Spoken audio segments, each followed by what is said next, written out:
দল আৰু চৰকাৰ হিমন্ত বিশ্বৰে চলি আছে। হিমন্ত বিশ্ব শৰ্মাই পকেটত চলাই আছে সকলোকে। আৰু এটা কথা মই আপোনাক কৈছোঁ, হিমন্ত বিশ্ব শৰ্মাই কয় যে কংগ্ৰেছৰ চব ইয়ালৈ আহিব।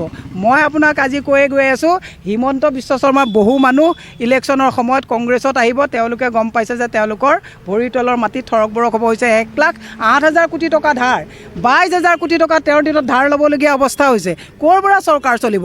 তেওঁ ভাবিছে যে কংগ্ৰেছে অৰ্থনৈতিক ফৰ্মুলাটো জানে, মই এইবিলাক ধাৰ লগাই আৰু মোৰ একো নাথাকিবগৈ। গতিকে তেওঁ অংক লগাই আছে যে কেইটামান ইয়াত কেইটামান তাতে থাক, চৰকাৰ কংগ্ৰেছেহে কৰিব পাৰিব, বিজেপিৰ লগত তেওঁ ৰক্ষা নাপায়। তেওঁ বিজেপিত থাকি কিমান অশান্ত সেই কথাটো আমাকো খবৰ দিয়া মানুহ থাকে। চোফাখনত বহি বোলে হিমন্ত বিশ্ব শৰ্মাই কয় যে কেনেকুৱা পাৰ্টিত আহিলোঁ, যিটো পাৰ্টিত আহি এদিনৰ কাৰণে ৰেষ্ট পোৱা নাই। আগতেতো কংগ্ৰেছত যাওঁতেতো তেওঁলোকে অলপ ৰেষ্ট পাইছিলে, এতিয়া দিনে ৰাতিয়ে 24 ঘণ্টা উজাগৰে থাকিব লাগে।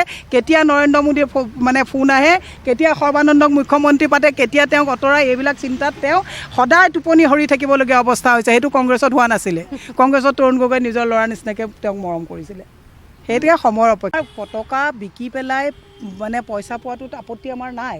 পতাকাখন কোনোবাই বিকিছে, বজাৰত যেতিয়া এটা সামগ্ৰীলৈ গুচি যাব, সামগ্ৰী বজাৰত থাকিলে তাত গ্ৰাহকো থাকিব।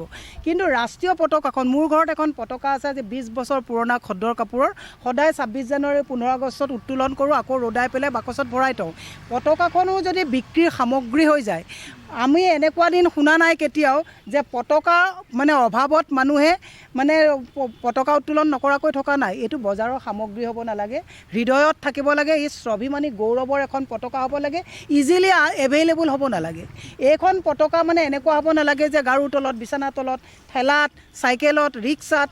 পতাকাখন এনেকুৱা বস্তু নহয়। পতাকাখন এনেকুৱা হ'ব লাগে যিখন পতাকাৰ কাৰণে, চাবৰ কাৰণে মানুহৰ হেঁপাহ, যিখন পতাকা মানুহে বাকচৰ পৰা উলিয়াবৰ কাৰণে বছৰটোত 2টা দিন মানুহে অপেক্ষা কৰে। পতাকাখন সেইটোহে হ'ব লাগে। পতাকা এতিয়া আহিছে ক'ৰবাত ডাষ্টবিনত, পতাকা প্লাষ্টিকৰ পতাকা পৰি আছে। পতাকাখনৰ এনেকুৱা মৰ্যাদা হানি হোৱাটো আমি নিবিচাৰোঁ। কংগ্ৰেছে পতাকাখনৰ মৰ্যাদা দিব জানে। এই পতাকাখন প্ৰথম জৱাহৰলাল নেহৰু, আমাৰ ভাৰতৰ প্ৰধানমন্ত্ৰী, তেওঁৱে পতাকাখন লালকিল্লাত কৰিছিলে, উত্তোলন কৰিছিলে। গতিকে পতাকাৰ মৰ্যাদা কংগ্ৰেছে দিব। পতাকাখনক অন্ততঃ বাণিজ্যিকৰণ কৰি হ'লেও বিজেপি RSSে যে অন্ততঃ হাতত লৈছে। আজিৰ তাৰিখত বিজেপিত মই এটা কথা ক'ব বিচাৰিছোঁ, RSSক ক'ব পাৰিছোঁ, তেওঁলোকে যদি শ্যামা প্ৰসাদ মুখাৰ্জী, দীনদয়াল উপাধ্যায়, হেগড়ে চাহাব বা মোহন ভগৱত, তেওঁলোকৰ হাতত লৈ থকা যদি পতাকা এখন যদি 30 বছৰৰ আগৰ আমাক দেখুৱাব পাৰে, মই আজিয়ে ৰাজহুৱা জীৱন ত্যাগ কৰিম। গতিকে কংগ্ৰেছে দেখুৱাব পাৰে। গতিকে কংগ্ৰেছ সেইটোৱেই দল না। হিতাধিকাৰীটো বন্ধই হ'ব। নৰেন্দ্ৰ মোদীয়ে আজি কেইদিনমানৰ আগত পাৰ্লিয়ামেণ্টত কৈছে যে হিতাধিকাৰী ক'ৰ পৰা দিব? গোটেইখন আদানী আম্বানীক বিকি চব এটা এটাকৈ শেষ কৰিলে। আপোনাৰ ৰেভিনিউ জেনেৰেট হ'লেহে আপুনি চৰকাৰখনে কিবা দিব পাৰিব। এফালৰ পৰা ৰেলৱে বিকিছে, এয়াৰপৰ্ট বিকিছে। আপুনি চবতছে ইণ্টাৰেষ্টিং কথাটো যে গুজৰাটৰ যিটো ৰাষ্ট্ৰীয় ঘাইপথ, সেইটো আদানীক তেওঁলোকে ৰিপেয়াৰৰ কাৰণে বিকি দিবলগীয়া হ'ল। এতিয়া টুল টেক্স দিব লাগিব। মানুহে নাচিছে। প্ৰথমতে থাল বাতি বজাব দিছিলে ক'ভিডৰ সময়ত, আপোনালোকে গম পালে। তাৰপিছত টৰ্চ লাইট জ্বলাব দিলে, গম পালে এইবিলাক যে ভেকু ভাও নাই। এতিয়া কৈছে যে ভেকচিনৰ কোনো এফেক্ট নাই। সুপ্ৰিম কোৰ্টে সেইকাৰণে ক'লে যে ভেকচিন লোৱাটো বাধ্যতামূলক নহয়, কাৰণ ভেকচিনৰ এফেক্টে নাই। চাইণ্টিষ্টে, কেমিষ্টে কি কৈছে যে এটা ভেকচিন বনাবৰ কাৰণে 15 বছৰ বা 25 বছৰ ৰিচাৰ্চ লাগে। কিন্তু এবছৰত এটা ভেকচিন ৰিচাৰ্চ হয় নেকি? কিন্তু গোটেইবিলাক যে বাকী আৰু ফাঁকি ভেলকিবাজি, সেইটো কথা নৰেন্দ্ৰ মোদীয়েও গম পাইছে। আৰু এতিয়া নৰেন্দ্ৰ মোদীয়ে গম পাইছে যে হিতাধিকাৰী আৰু দি কি লাভটো হ'ব, মোৰ ফাঁকি আৰু বাকীবিলাক ৰাইজে গম পাইছে। গতিকে 24ত তেওঁৰ এইটো সান্দহ খোৱা বালি তল পৰিব।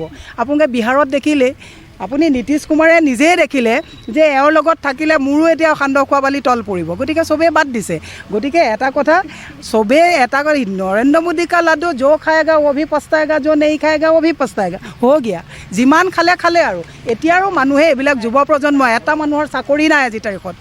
যুৱ প্ৰজন্মৰ হাজাৰ হাজাৰ ল'ৰা ছোৱালীয়ে প্ৰেম কৰা ছোৱালীজনীক বিয়াও পাতিব নোৱাৰে, কাৰণ পকেট উদং। প্ৰেমিকাজনীক নি পেলাই যে সংস্থাপন ল'ব, সেইটো ল'বলৈও যুৱ প্ৰজন্মৰ হাতত পইচা নাই।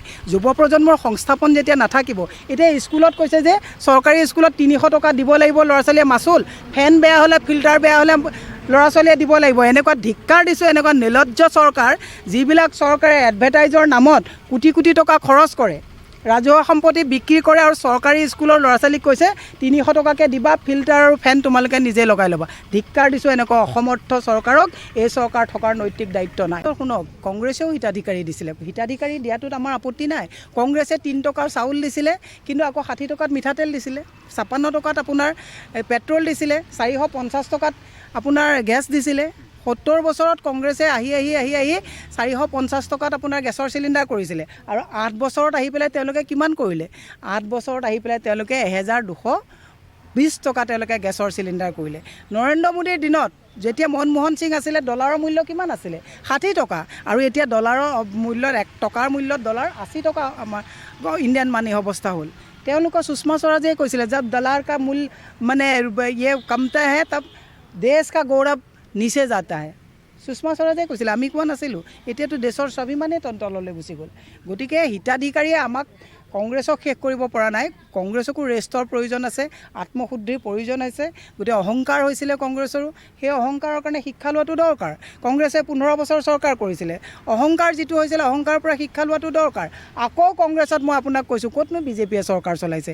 গোটেই কংগ্ৰেছৰ মানুহবিলাকে গৈ পেলাই বিজেপিখন চলাই আছে আৰু হিমন্ত বিশ্ব শৰ্মা যদিও বিজেপিত আছে মনটো কংগ্ৰেছত আপুনি দেখিছেনে পতাকা দিবলৈ দেখোন শৰৎ বৰকটকীৰ ঘৰতে তেখেতৰ ঘৰতে প্ৰথমতে গৈছে মনটো তেওঁৰ কংগ্ৰেছত তেওঁৰ শৰীৰটো বিজেপিত আছে আৰু মই যিমানখিনি মোৰ ইনফৰমেশ্যন হিমন্ত বিশ্ব শৰ্মা ডাঙৰীয়াৰ আছে তেওঁ তাত সন্তুষ্ট নহয় কিন্তু উপায় নাই পাৰফৰ্মেঞ্চ দিবৰ কাৰণে 30 বছৰ কংগ্ৰেছত যিখিনি তেওঁ কামানি কৰিছিলে 30 বছৰত যিখিনি যা যোগাৰ কৰিছিলে গোটেইখিনিতো বিজেপিত তেওঁ ৰিপেয়াৰ কৰি থাকিবলগীয়া হৈছে ডেমেজ ৰিপেয়াৰ কেতিয়াবা অমিত শ্বাহৰ ওচৰত যায় সন্তুষ্ট হয় কেতিয়াবা যোৱাকালিতো গৈ আহিলে মাতেই নিদিলে গতিকে তেনেকুৱা কথা আৰু এটা কথা মই আপোনাক কৈছোঁ অমিত শ্বাহৰহে গুডবুকত হিমন্ত বিশ্ব শৰ্মা আছে নৰেন্দ্ৰ মোদীয়ে চকুলে চোৱা কিন্তু এখন ফটো দেখুৱাই দিয়ক মই তেতিয়া আপোনাক ক'ম নৰেন্দ্ৰ মোদীয়ে চকুত হৈ কথা নাপায় গতিকে এখন হাবিত কেইবাটাও বাঘ নাথাকে তেওঁ এতিয়া এনেকুৱা হৈছে গোটেইসোপা বাঘে তেওঁকো খেদি ফুৰে তেওঁ খেদি ফুৰিছে সেইটোৱে কথা